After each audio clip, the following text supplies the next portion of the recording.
कहिया तोर शादी जियो कहिया मटकोरावा दलही न खबर कोनो हाल गे पी के जहर हम मरिए जइबो जइबी जे तू ससुराल गे पी के जहर हम मरिए जइबो जइबी जे तू ससुराल गे। परसू हम शादी जियो कल माता कोड़ावा परसू हम जइबो ससुराल रे नहीं खई है जहर माहुर कर ली है शादी हमरो से नीमन मिलतो यार रे नहीं खई है जहर माहुर कर ली है शादी हमरो से नीमन मिलतो यार रे।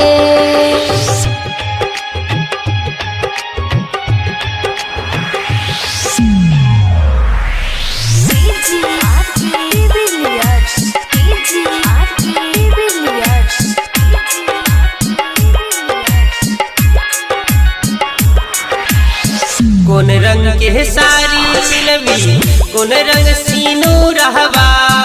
दोसर जे बना तो भाताहार गे हमर नाम के अंगूठी तू पीने के दोसर के कर सिंगार गे हमर नाम के अंगूठी तू पीने के दोसर के कर सिंगार गे। लाल रंग के साड़ी पिनबो लाल रंग सिनुरवा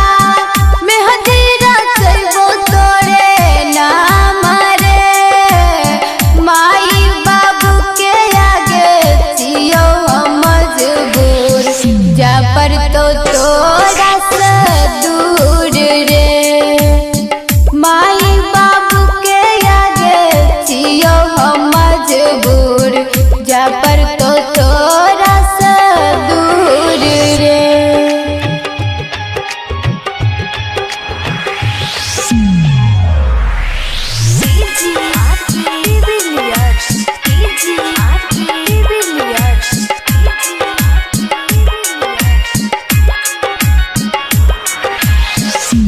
तो बराती तोहर जहिना गे रानिया अखिया से गिरतो टप टप लोहर गे कहे जो मंटू मुस्कान सुने गे सोना किया तू बनल कठोर गे कहे जो बदशाह पंकज सुने गे सोना किया तू बनल कठोर गे। की कहियो बाबू तोड़ा दिलवा के बतिया सपना में अभी तो रोज रे कह छो प्रीति प्रिया अइहे तू मिले ससुरो में करबो हम खोज रे कह छो प्रीति प्रिया अइहे तू मिले ससुरो